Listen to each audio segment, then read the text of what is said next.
Nós cantaremos da tua bondade, Senhor.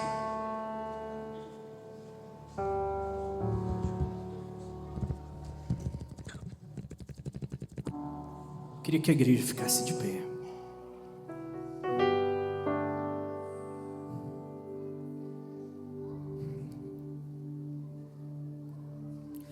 O Senhor já falou poderosamente aos nossos corações. O Senhor já falou poderosamente. Mas nesses poucos minutos que nos restam aí de culto, eu queria ainda compartilhar algo com os irmãos. Eu queria que você abrisse a sua Bíblia em Coríntios, no capítulo 13, 2 Coríntios, segunda carta escrita à igreja de Corinto. No capítulo 13, nós vamos ler o versículo 13.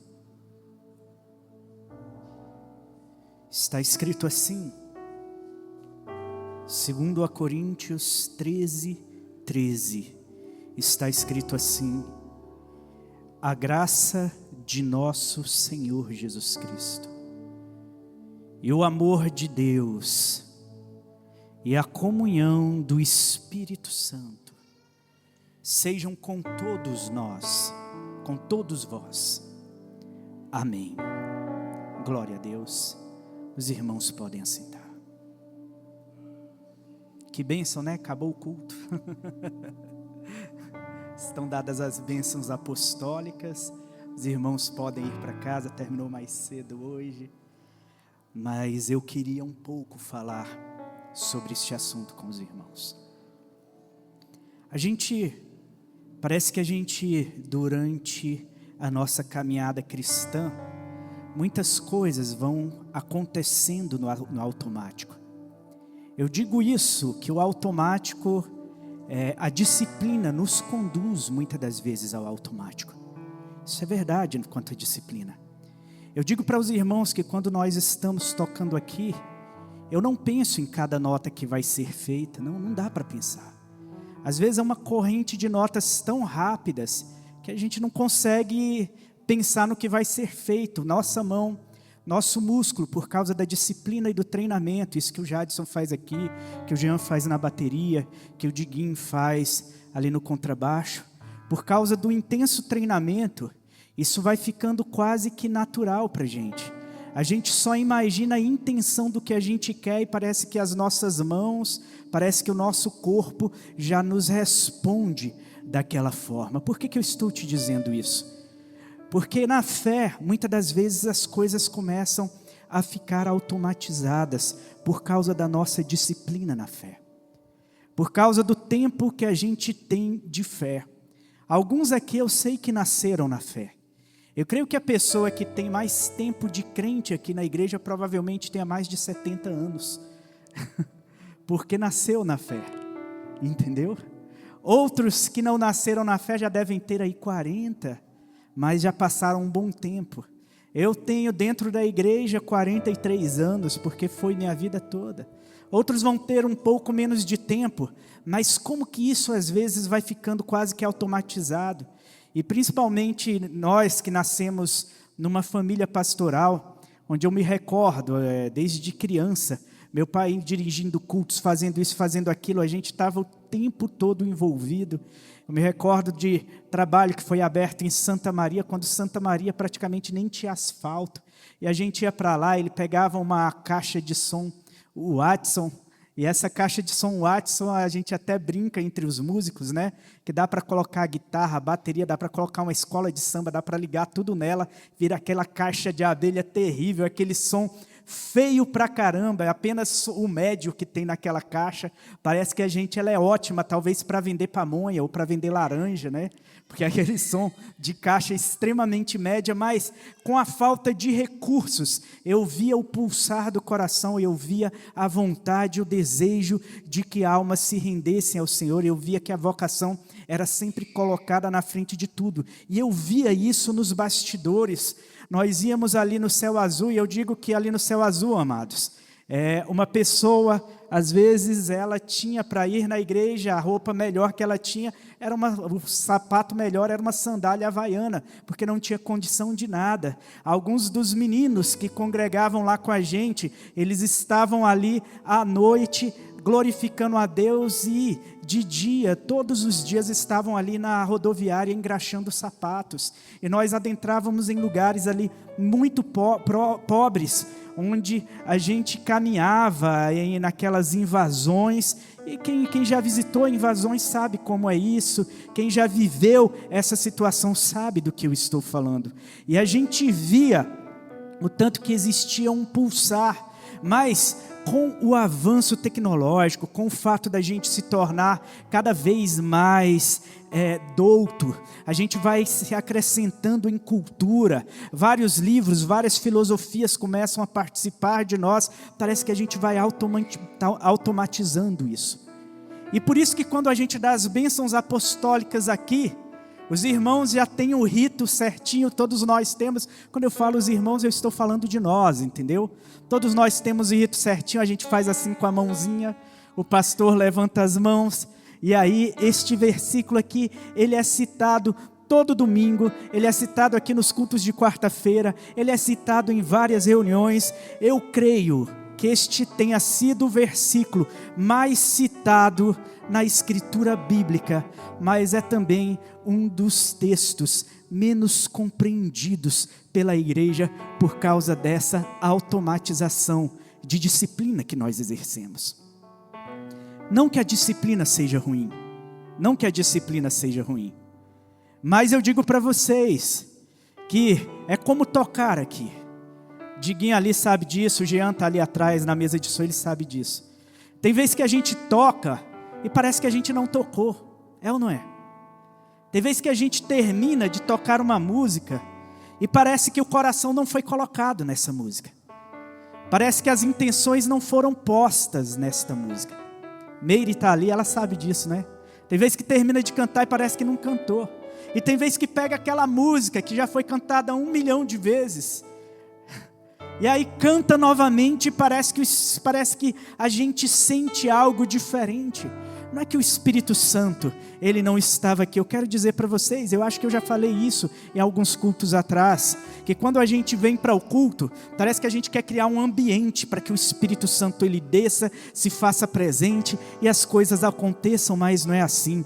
Quando você está se arrumando para ir ao culto, quando você está se arrumando para ir congregar com seus irmãos, já tem a convicção no teu coração de que o Senhor já está aqui. E não é a tua técnica, não é o teu sentimento, não é você estar se sentindo bem, ou você estar louvando naquele dia melhor, que vai fazer com que o Espírito Santo se manifeste aqui, que o Espírito Santo esteja presente, não. Ele já está aqui, porque Ele já é em nós. Neste versículo bem curto, está inserida a doutrina que é menos compreendida, é a doutrina mais confusa de se falar, é a doutrina da Trindade. Meu Deus do céu, como é difícil falar na doutrina da Trindade. Quando eu, por curiosidade, já ali nos meus idos, 20 e poucos anos, eu falei, não cara, eu quero entender que negócio é esse. Porque todas as vezes eu estava aqui, que o amor de Deus Pai, que a graça de nosso Senhor Jesus Cristo, que a comunhão e a consolação do Espírito Santo esteja sobre todo o povo de Deus, não só hoje, mas para todo sempre. A igreja diz, amém. Fala, não, mas o que é isso? O que é essa doutrina da Trindade? E quando você vai mergulhar, e eu mergulhei para tentar compreender isso, quando eu saí do outro lado, eu falei, estou entendendo mais nada, estou entendendo menos ainda. Porque é tudo tão diferente, é tudo tão maluco, que a gente busca mecanismos, desde Tertuliano, que foi o primeiro a citar, lá em idos do século III ainda, foi o primeiro a citar a doutrina da Trindade. Tertuliano, quando ele escreve uma contraposição aos argumentos de Práxias, que ele defendia o unicismo, Tertuliano falou, não, mas é um só Deus manifesto em 3 pessoas. Olha só que loucura isso. Jordane, você vai trazer essa teologia densa aqui para a gente hoje? Eu vou tentar lhes explicar algumas coisas. O que é possível o intelecto compreender, um só Deus, manifesto em 3 pessoas, nas palavras de Tertuliano, tanto o Pai, quanto o Filho, quanto o Espírito, eles não são hierarquicamente superiores nenhum a ninguém, só que o Pai, Ele determinou a obra ao Filho que cumpriu, e a execução após a subida do Filho se dá pelo Espírito Santo, e aí Ele vai dizer os 3, sendo 3 pessoas individuais, eles ainda são de mesma substância, e eu ficava olhando para aquilo, eu falava, cara, está dizendo tudo e não está dizendo nada para mim. O que isso significa no final das contas? Significa que são 3 em 1? Não, nunca foi 3 em 1, nunca foi uma soma. 1 mais 1 mais 1 é igual a 3 sempre. E quem falar que 1 mais 1 mais 1 é igual a 1, está ficando louco. É na verdade 1 manifesto em 3, é o contrário. O caminho se faz o inverso. Eu preciso te explicar isso, para que você entenda hoje quem é você nessa história. Para analisar, e aí quando você pensa de um lado para o outro, bem, matematicamente é impossível de se explicar isso, até porque Deus, Ele é indefinível, não dá para se definir alguém que sendo o que é impossível até de se pensar. Eu defino aquilo que eu limito. Para te explicar de modo bem simples, eu preciso impor limites para definir Deus. Por exemplo, quando você pensa nesta mesa, você impõe limites. Se essa mesa tivesse um encosto, seria uma mesa? Não, seria uma cadeira, um banco grande, quem sabe um banco do Golias, mas não uma mesa. Mas não seria uma mesa, mas quando eu imponho alguns limites, essa mesa se torna mesa. Quais são os limites? 4 pernas, um tampo em cima, que a gente utiliza como balcão. Isso define mesa. Como que você define Deus? Me traga uma definição para Deus. Eu consigo definir a maioria de vocês aqui.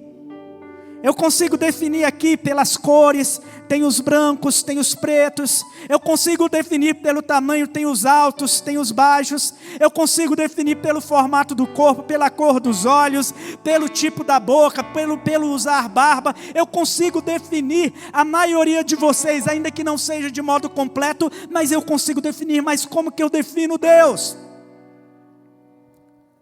Entretanto, se eu pudesse utilizar um meio matemático de explicar isso, como tantas coisas a gente já tentou utilizar para tentar explicar esta doutrina, eu diria que não é 1 mais 1 mais 1, mas seria 1 vezes 1 vezes 1.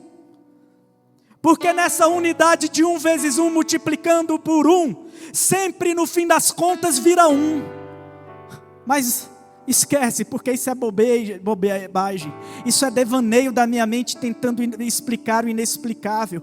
Mas eu posso também dizer para vocês que quando você olha a tua célula e no teu corpo, que a palavra de Deus, ela também prega através do teu corpo. O Senhor, Ele escreveu as leis que regem o teu corpo, escreveu as leis que regem a tua célula, o teu DNA.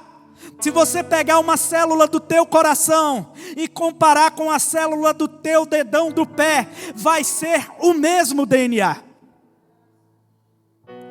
E a célula vai se multiplicando, aquilo que a gente come vai se sintetizando, e essa síntese vai fazendo com que produza novas células, e nós vamos nos renovando, de modo que o ser que existe hoje aqui com 43 anos, não é a mesma composição física que existia aos 2 anos de idade, nem tem como ser. Aos 2 anos de idade, quem sabe eu pesava ali 5 quilos, hoje eu peso em torno de 65, 70 aproximadamente.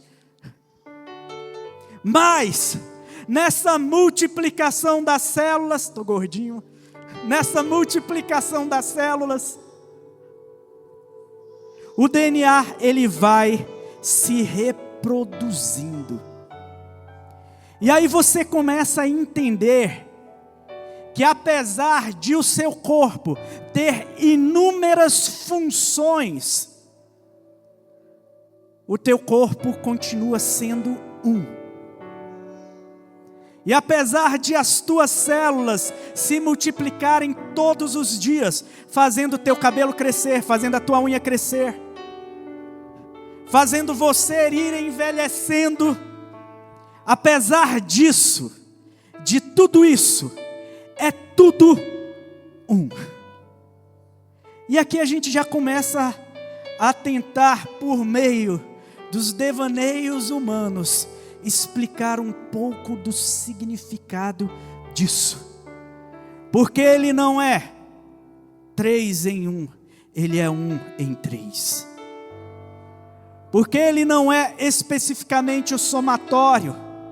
Eu me recordo que uma das grandes heresias propagadas por um dos grandes mestres da fé na fé, ele chega ao ponto de dizer que existe, o Deus ele é formado por 3 corpos, alma e espírito. Nós vamos ver Deus Pai, corpo, alma e espírito. Nós vamos ver Deus Filho, corpo, alma e espírito. E nós vamos ver o Espírito Santo, corpo, alma e espírito. Gente, é loucura isso daí. Não tem nada na escritura. Isso daí o cara ele sonhou, acordou e quis transformar isso em doutrina. Porque isso é mentira humana.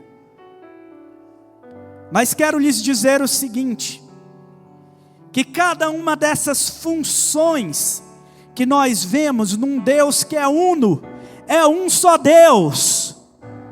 Todas essas funções precisam ser absorvidas pelo meu ser, para que eu me compreenda como igreja, e me compreendendo como igreja, eu entenda qual é o meu propósito no mundo.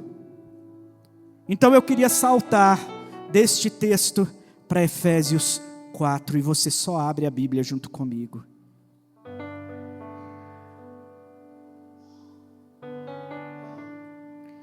Efésios 4, é Paulo pegando este texto e destrinchando para a gente. Não que ele queria fazer isso, não é uma pregação dessa forma. Mas Paulo, naquele texto de 2 Coríntios 13, ele simplesmente dá as bênçãos apostólicas, resumindo tudo o que significava. Mas aqui ele vai destrinchar para que a gente compreenda melhor. E esta carta é uma carta direcionada a quem? A igreja. Sendo direcionada à igreja, esta boa doutrina se aplica a mim, se aplica a você. É uma doutrina que já nasce na eternidade, da eternidade chega até nós. E aí ele diz o seguinte, no verso 1, rogo-vos, pois eu, prisioneiro do Senhor, que andeis de modo digno da vocação a que fostes chamado. A primeira coisa que ele coloca aqui é vocação, é chamado. Isso significa que a igreja precisa se compreender dentro da sua vocação. Eu falei isso no domingo passado, que a missão era de quem? Era minha. A missão é da ICAD, a missão é do pastor divino, a missão é sua. Não, a missão ela é de Deus, mas o chamado, a vocação é dada a nós. É o chamado de Deus para que nós exerçamos esta função. E para analisar isso, eu falei anteriormente de funções que o Deus Trino exerce enquanto Ele vai fazendo com que a sua vontade se cumpra aqui. E enquanto Ele vai manifestando o cumprimento da sua vontade no formato de 3 pessoas distintas, Ele comunica isso também conosco. Significa, em outras palavras, que é algo de Deus inserido no meu DNA, é algo de Deus gritando, pulsando nas células do meu espírito. É Deus pulsando em você. É o DNA de Deus pulsando em você. Jesus Cristo foi o Filho unigênito. Unigênito significa gerado conforme a genética perfeita do Pai. E nos foi dado por conta do amor do Pai. O amor que não poupa o Filho. E ele vem dizer o seguinte: todos quanto o receberam, deu-lhes o poder de serem chamados filhos de Deus. Essa genética se multiplica em nós. Essa genética vai passando para cada um de nós. Este DNA, ele vai se multiplicando, não vai se somando. E por isso que nós vamos nos tornando um com Ele. Essa foi a oração de Jesus. Rogo-vos, Pai, que eles sejam um, tal como eu e ti somos um. É a multiplicação do DNA, é a identidade que vai se manifestando. Um pai conhece muito bem o seu filho, de modo que ele conhece o seu filho por características nas mãos, nos pés, nos olhos. Às vezes uma manchinha de ver o bumbum do nenê, ele sabe, é meu filho. Tá ali, eu conheço essa pinta na banda esquerda do bumbum. Que faz vezes com essas duas aqui, formando o cinturão de Órion, as três Marias. Eu enxergo esse menino de longe. O pai e a mãe conseguem identificar. E a igreja precisa ser identificada como corpo de Cristo. Cada um com a sua função específica.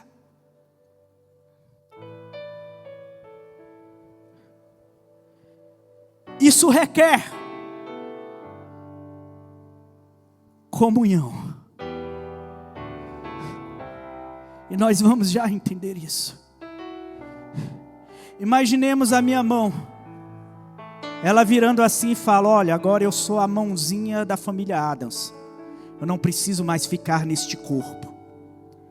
Aí eu chamo o Léo, falo: Léo, pega o facão e pode cortar. Tora essa mão no meio. Pô, arranca aqui. Eu dou poucos minutos. Essa mão está morta. Qualquer um de nós, fora deste corpo, este corpo místico que se chama igreja, está igualmente morto. Nosso primeiro traço característico tem que ser a comunhão. E nós vamos ler: com toda humildade e mansidão, com longanimidade, suportando-vos uns aos outros em amor. E nós já vamos falar, vamos entrar primeiro então no suporte. Suportando-vos uns aos outros em amor. O que significa este suportar? Significa um ao outro em uma reação em cadeia, mantendo o outro firme. Se porventura as minhas pernas decidirem não mais funcionar, se porventura uma parte do meu corpo não quer mais funcionar, esta parte se torna apenas um fardo para o corpo. Mas quando a Escritura diz, suportando-vos uns aos outros, significa que esse é um caminho de reciprocidade, onde eu pego nas suas mãos, onde você pega nas minhas mãos, onde todos nós vamos caminhando em total unidade. É célula com célula se identificando, é célula com célula se comunicando para vencer vírus, para vencer doenças, para derrotar bactérias, para derrotar tudo aquilo que tenta adoecer o corpo, suportando-vos uns aos outros. A nossa visão é muito individualista, meu Deus. A nossa visão ainda é muito imatura, é muito menina. É muito menina. A gente precisa amadurecer, a gente precisa dar um passo para a maturidade nesta consciência de que eu sou necessário para o outro, não somente para mim mesmo. Eu preciso existir em favor do outro, porque assim como o Senhor Jesus, Ele existiu em favor não merecido por nós, eu também existo como graça que transborda e multiplica a graça. Se o DNA dele é graça e o DNA dele está em mim, eu também sou graça. Meu Deus, isso não é heresia. É por isso que a Escritura diz: e eles caíam na graça do povo. E a gente vai multiplicando isso em amor, em suporte, em cuidado, em firmeza, um andando de mão junta com o outro. Mas o que a gente quer fazer? Todas as células que são pés, todas as células que são costas, todas as células que são fígado, querem ser cabeça. Cara, não vai dar certo. Um cérebro funcionando dentro do estômago não vai dar certo. Não vai. Mas tem gente que pensa com o estômago, né? Isso é verdade. Normalmente isso não dá certo. Pensar com o fígado, você fica brabo e já quer largar tudo para lá. O Jadson fala muito disso, em ser com o fígado. Não, o cara falou com o fígado, ele agiu conforme o fígado, ele não foi conforme o intelecto, ele não foi conforme isso. E só dá coisa ruim, gente.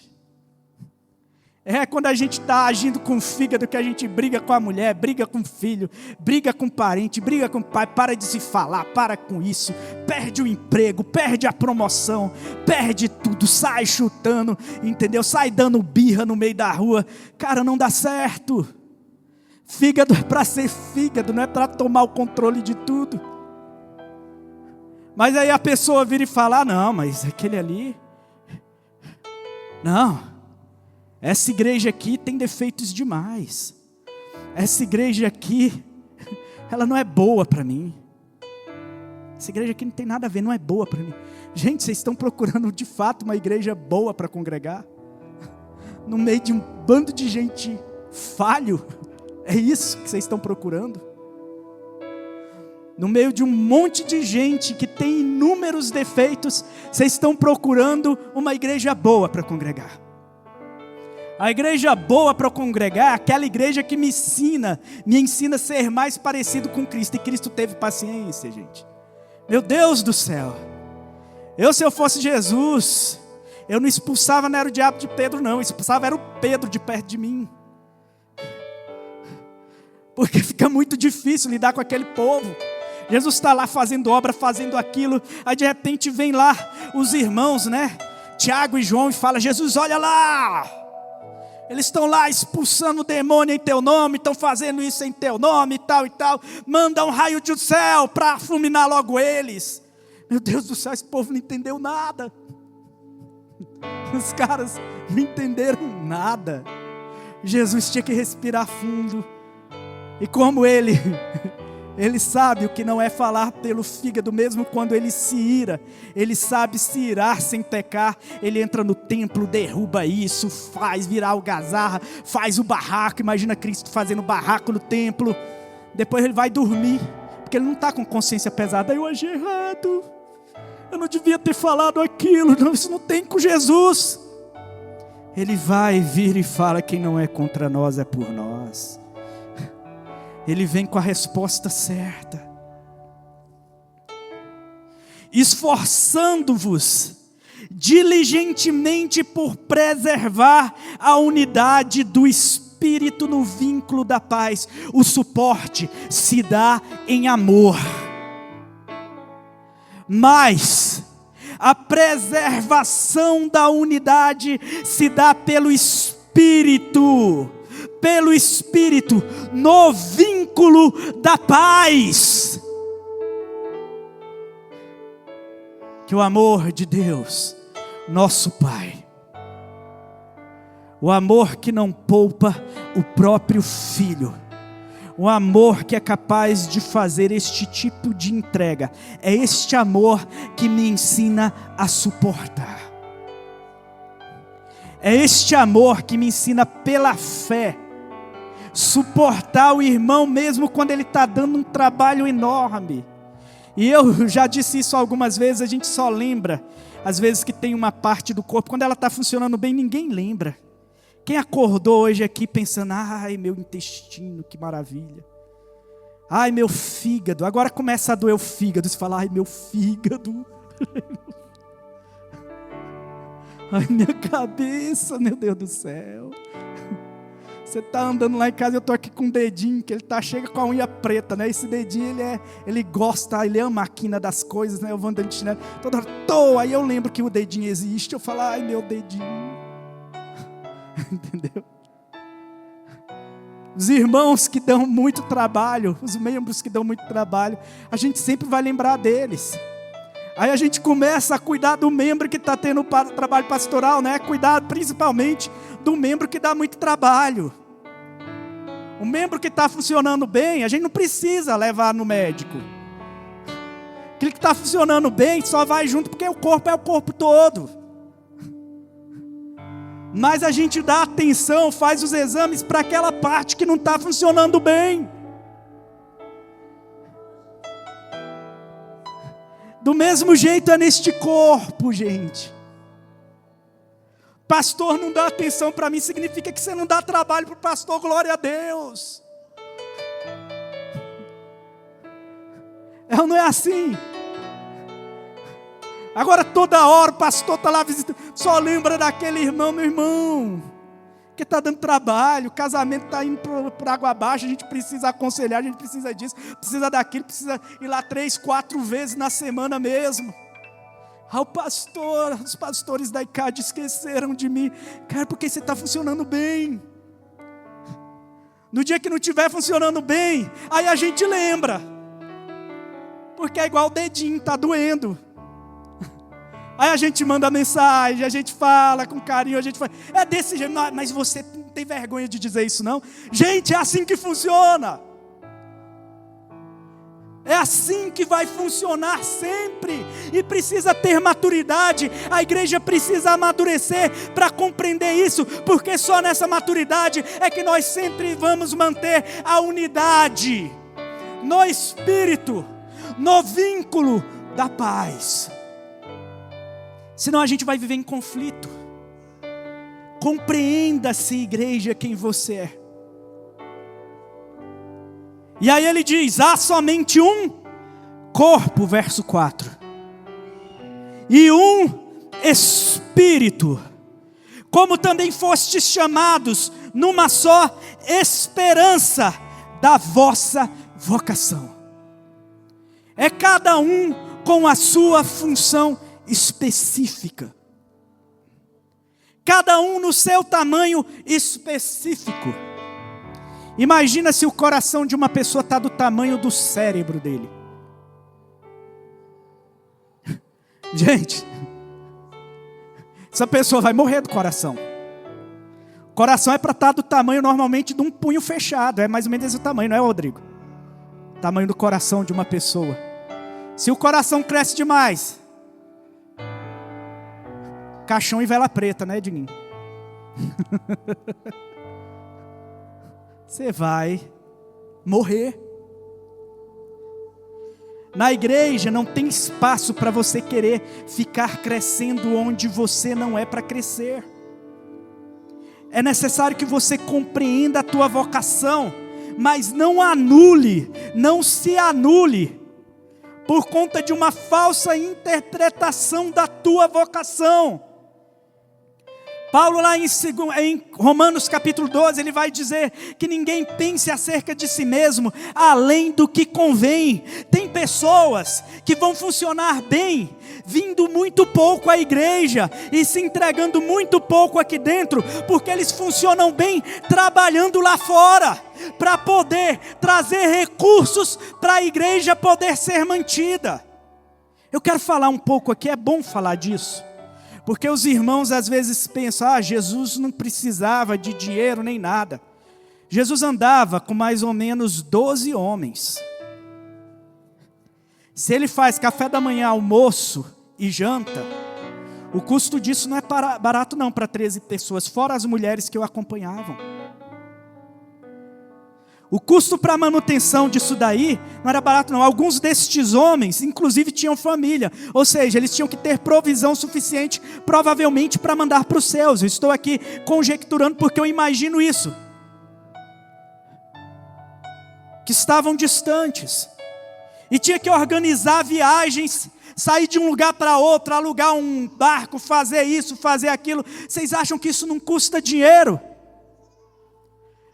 12 pessoas, eu digo lá em casa, R$2.000 a gente, é o que a gente come mais ou menos, né, amor? Para a gente ter uma alimentação digna.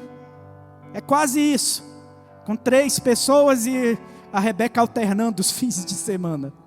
Quando ela quer ir para casa, né? Que agora a Dolinha só vai a hora que quer. Mas, imagina 12, 13 homens, mas aquele monte de gente. Tinha que haver pessoas para manterem esta obra funcionando. Judas era aquele que cuidava do tesouro, que cuidava do dinheiro. Coloca aí uma tropa, Diguinho, do bombeiro, de 12 homens. O custo de alimentação no mês, vai ou não vai uns 20 mil, 30 mil? Vai ou não vai fácil? Hã? O bombeiro come muito, né? E olha que Jesus falou que enquanto ele andava com os discípulos aqui, eles não ficavam jejuando. Isso está na escritura. Ou seja, esse povo estava comendo normalmente. Falou, na hora que eu partir, aí vocês vão precisar jejuar, mas enquanto está aqui vocês vão comer. Vocês vão tudo isso. Mas eu digo para vocês, não que eu estou falando que estabelecendo um valor, não. Estou dando um exemplo para vocês. Tem pessoas que vão funcionar muito bem fora, trazendo manutenção para o reino. E não adianta você criticar esse irmão porque ele funciona bem dessa forma, não. É cada um com a sua função. E se uma parte do corpo, ainda que seja pequenininha, miudinha, não está funcionando bem, você vai ver que o trem não funciona tão bem quanto você queria. Então é necessário, irmão, que mantenha a obra, é necessário, irmão, que ele é empreendedor, é necessário, irmão, que é missionário e que ele vive da obra. É necessário, irmão, que está aqui no voluntariado o tempo todo. É necessário, irmão, que ele está observando quem é que está precisando de alguma coisa. É necessário, irmão, que está o tempo todo em oração pela congregação. É necessário, irmão, que canta. É necessário, irmão, que limpa. É necessário, irmão, que dá manutenção. É necessário, irmão, que cuida. Cada um tem que funcionar bem. Mas a gente se esquece disso. Como eu falei para vocês, por causa da automação, vai ficando tudo tão automático que a gente vai só...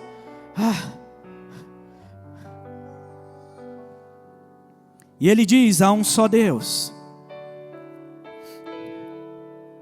um só Senhor, uma só fé, um só batismo, um só Deus e Pai de todos, o qual é sobre todos e age por meio de todos, e está em todos. O divino, não meu pai, mas o divino, ele é manifesto em cada um de vocês. Vocês são pequenos cristos nesta terra.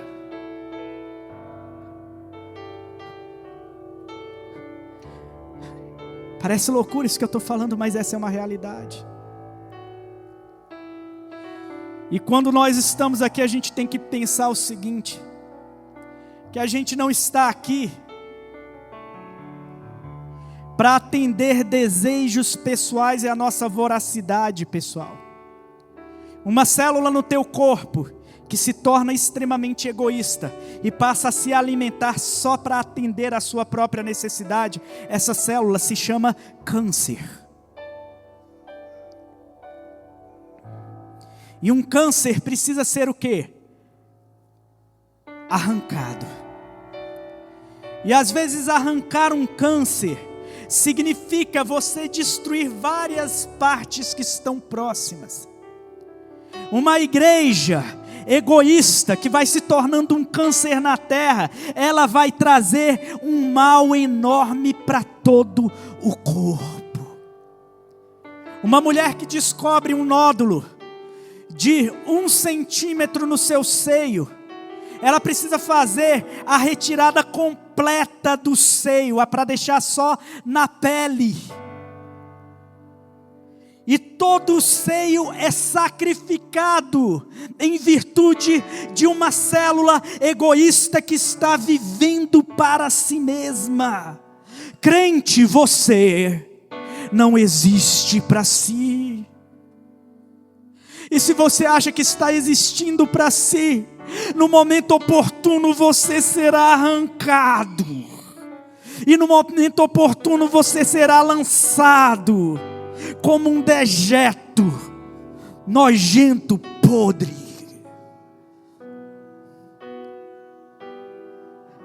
Nós existimos uns para os outros, igreja. E agora ele está falando da graça. A graça foi concedida a cada um de nós, segundo a proporção do dom de Cristo. Por isso ele diz, quando ele subiu às alturas, levou o cativo o cativeiro e concedeu dons aos homens. Ora, que quer dizer subiu, senão que também havia descido até as regiões inferiores da terra. Aquele que desceu é também o mesmo que subiu acima de todos os céus para encher todas as coisas. Eu quero te dizer que o trabalho da igreja como corpo de Cristo continua sendo descer. O trabalho da igreja nesta terra é adentrar nos locais mais infernais, inimagináveis. São os casamentos onde o diabo ele faz o que quer. São as religiões onde o diabo ele samba e dança. São as mentes que estão oprimidas pelo mal. É ali que a igreja de Cristo vai avançando, vai rompendo, vai descendo, vai pregando e vai trazendo conforme o poder de Deus. Nós não vivemos para nós, assim como o nosso Senhor não viveu para si. A vida que eu vivo para mim mesmo é uma vida de perda, é uma vida cada vez mais vazia. É o cara que trabalha só para atender às suas próprias necessidades, não faz ideia do que é se sacrificar por um filho, de sacrificar por quem ele ama, de ter só uma calça para usar o ano todo, porque compra roupa nova para o filho, mas é capaz de se sacrificar. A igreja precisa viver nessa consciência, mas a igreja está tão apaixonada pelo mundo, está tão enamorada pelo mundo, está tão embasbacada pelas coisas dessa vida, que a igreja se tornou avarenta, se tornou egoísta, se tornou uma igreja que quer todas as benesses deste mundo. É o casamento com o marido chato, que a mulher olha assim e fala, não, eu quero é ser feliz.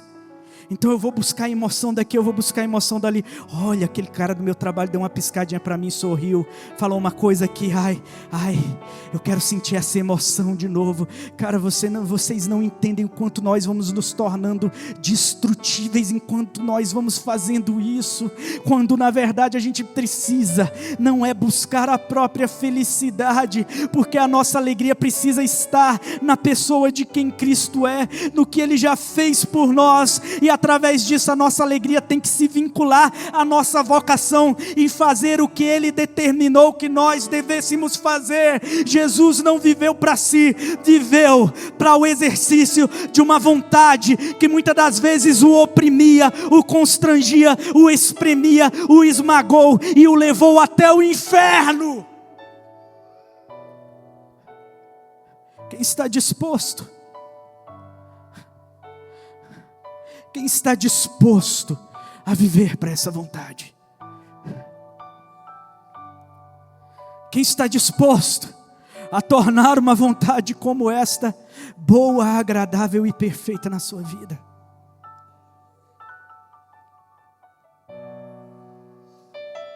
Aquele que também desceu, é também o mesmo que subiu acima de todos os céus para encher todas as coisas. E agora Ele vai entregar alguns tipos de serviços que não são hierarquicamente superiores uns aos outros, não são, mas existem para essa completude.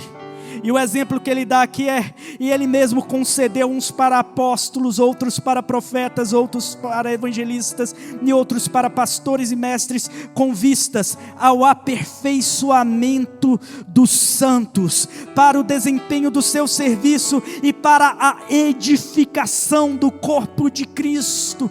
Tudo existe para um fator: a edificação do corpo de Cristo. Você não existe para atender às suas necessidades, você existe para a edificação do corpo de Cristo, porque o corpo de Cristo é você, porque o corpo de Cristo é também você, e a tua doença, a tua ansiedade, a tua maluquice tem uma explicação: é a tua rebeldia, é a minha rebeldia, é a nossa obstinação, é o nosso desejo em voltar a nos tornarmos independentes, segundo a lei do engano que fez em mim brotar a lei da morte. Mas nós fomos chamados para a lei da graça e do amor de Deus. Entenda isso, igreja.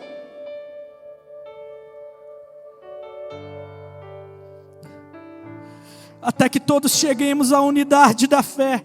A unidade da fé está tão distante disso, porque é cada um por si.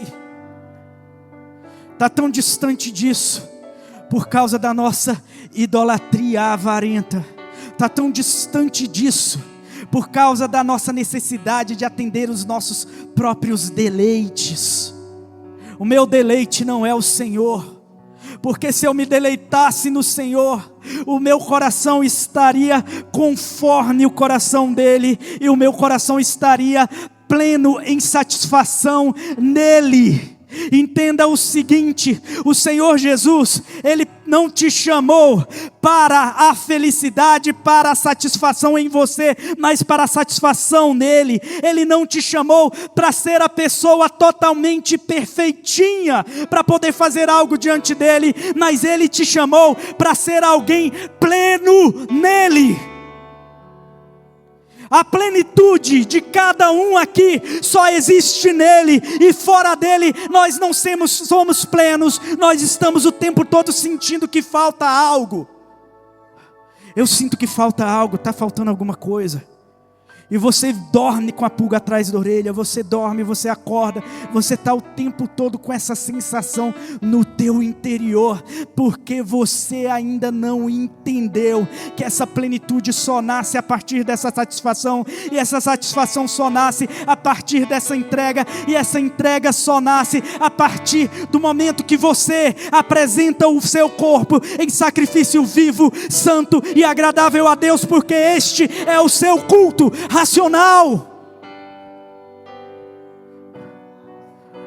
Igreja, amadureça como igreja.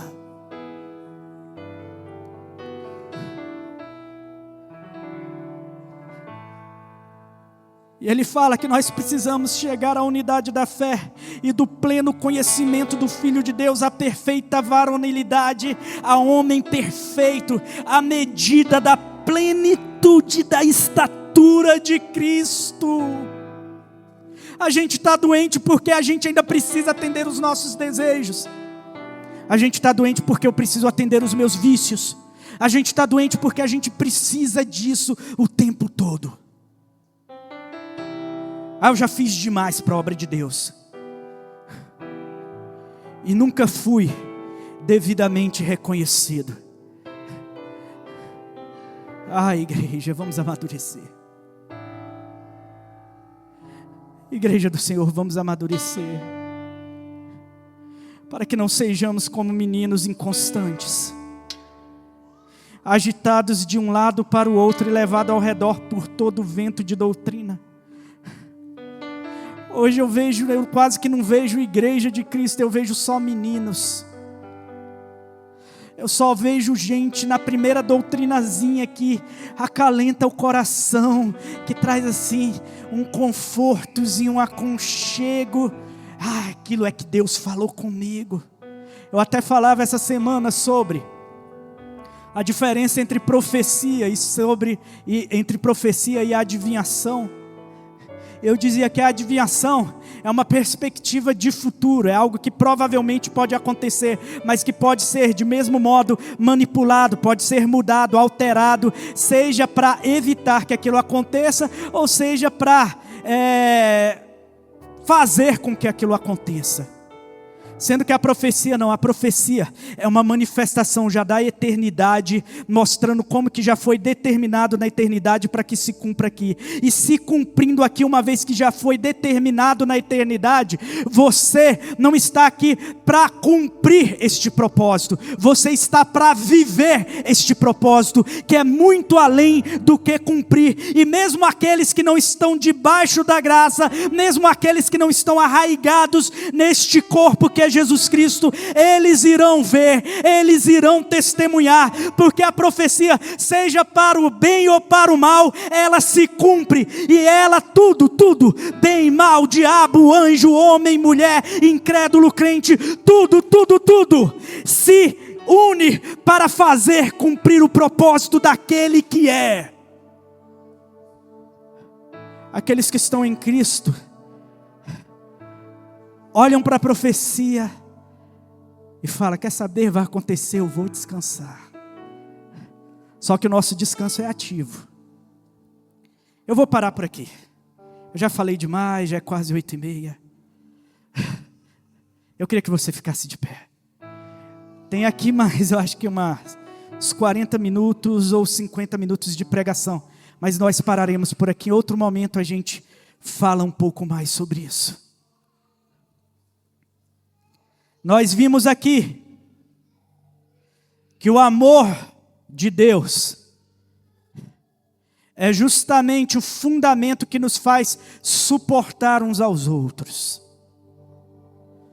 Nós vimos aqui que a comunhão do Espírito é este vínculo da paz que nos faz caminharmos até a unidade da fé. Nós vimos aqui que a graça de Jesus Cristo nos foi concedida para que nós também, mediante esta graça, pudéssemos transbordar graça. E tal como Jesus, ele foi até os lugares mais terríveis, é para que a igreja também exerça este papel.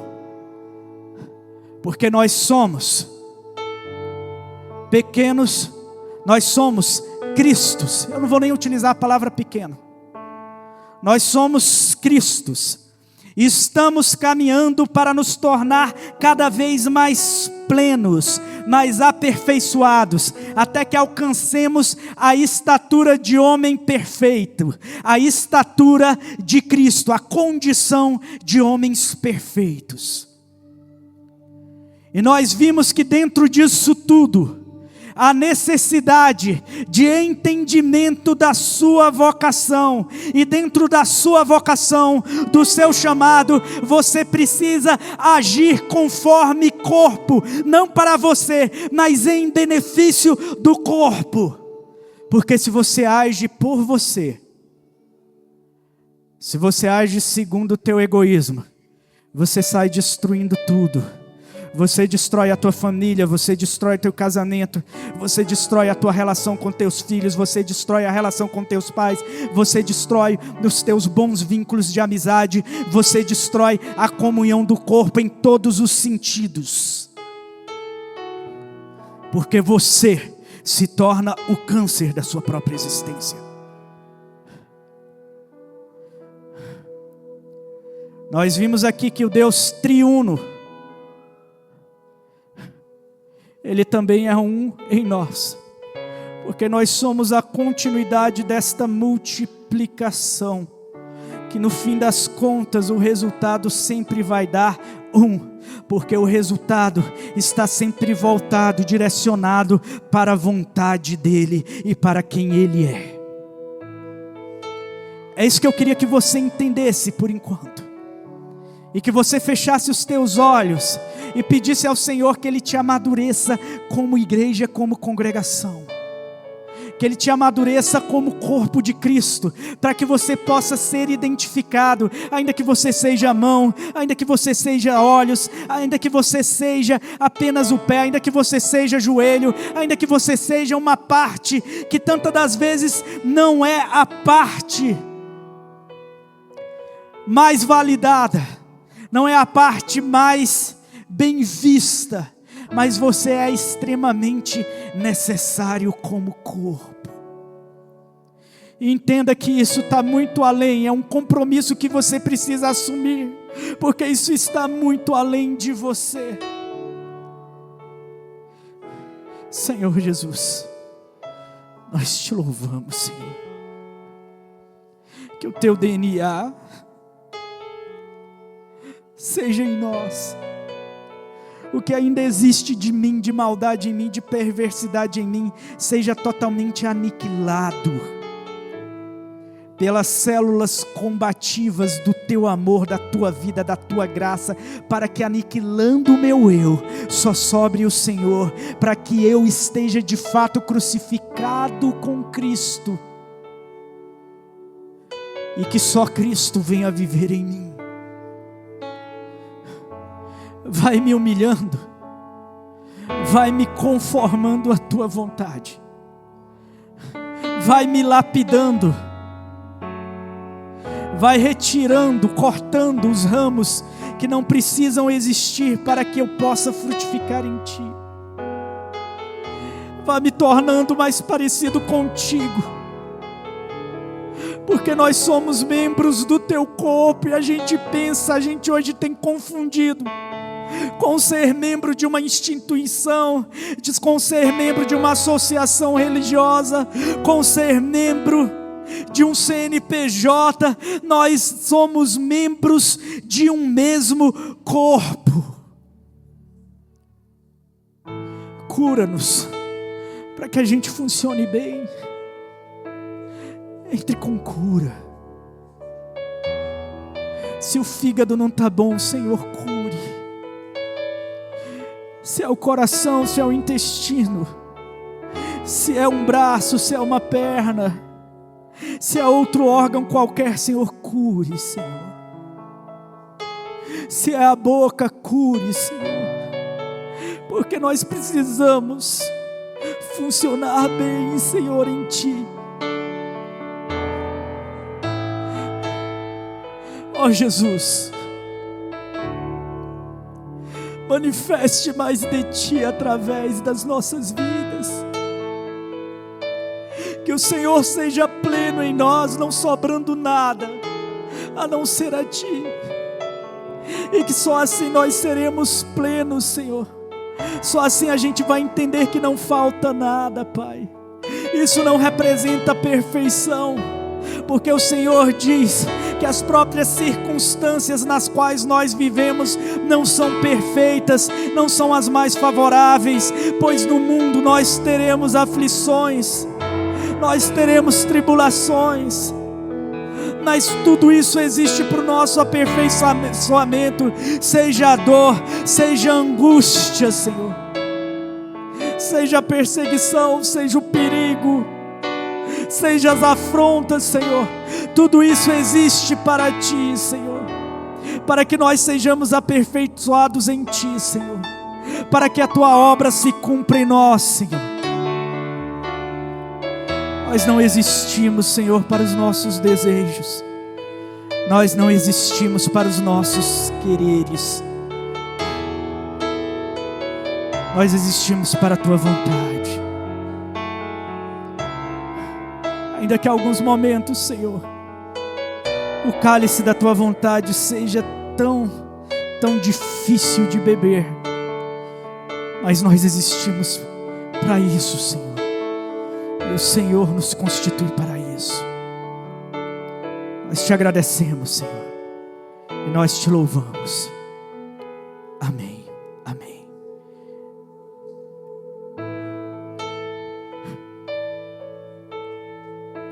Que a graça de nosso Senhor e Salvador Jesus Cristo,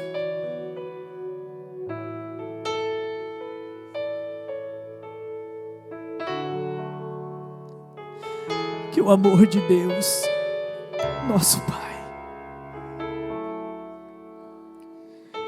que a comunhão do Teu Santo Espírito seja com todo o povo de Deus, não somente hoje, mas para todo sempre. E a igreja diz: